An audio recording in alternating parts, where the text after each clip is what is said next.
సంక్రాంతి పండుగ సందర్భంగా 2 రోజులు టోల్ గేట్ ఛార్జీలు ఉండవని ప్రకటించింది తెలంగాణ ప్రభుత్వం. ఆదివారం 13వ తేదీతో పాటు బుధవారం 16వ తేదీ నాడు టోల్గేట్ ఛార్జీలు వసూలు చేయరు. జాతీయ రహదారులపై ఉండే టోల్గేట్ల దగ్గర వాహనాలకు టోల్ ఛార్జీలు ఉండవని స్పష్టం చేశారు ప్రభుత్వ ప్రధాన కార్యదర్శి ఎస్కే జోషి. దీంతో పండుగ నేపథ్యంలో హైదరాబాద్ నుంచి సొంత గ్రామాలకు వెళ్లే వారికి ఊరట లభించినట్లయింది. ఛార్జీలు వసూలు చేయడానికి ఒక్కో వాహనానికి ఎక్కువ సమయం తీసుకోవడంతో టోల్గేట్ల దగ్గర విపరీతమైన రద్దీ ఏర్పడుతోంది.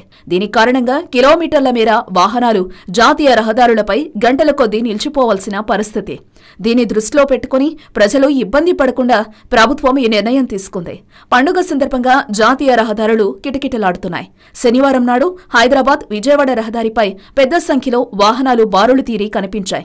వీకెండ్ కావడం, సెలవులు కలిసి రావడంతో చాలా మంది స్వస్థలానికి బయలుదేరడంతో విపరీతమైన రద్దీ కనిపించింది.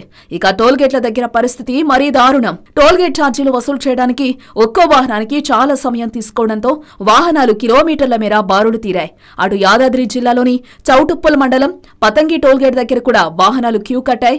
అటు కరీంనగర్, నిజామాబాద్ రూట్లలోనూ ఇదే పరిస్థితి. అదిలా ఉంటే ఉమ్మడి నల్గొండ జిల్లా పరిధిలో టోల్ ప్లాజా నిర్వాహకులు ప్రభుత్వ ఆదేశాలను బేఖాతరు చేస్తున్నట్టు తెలుస్తోంది. రాష్ట్ర ప్రభుత్వం ఆదేశాలు పరిగణలోనికి తీసుకోబోమని, కేవలం కేంద్రం ఆదేశాలను మాత్రమే అమలు చేస్తామంటున్నారట. దీంతో వాహనదారులకు టోల్గేట్ల సిబ్బందికి మధ్య వాగ్వాదాలు జరుగుతున్నట్లు సమాచారం. హలో, మిమ్మల్నే యోయో టీవీ యాప్ డౌన్లోడ్ చేసుకున్నారా? ఇంకా లేదా?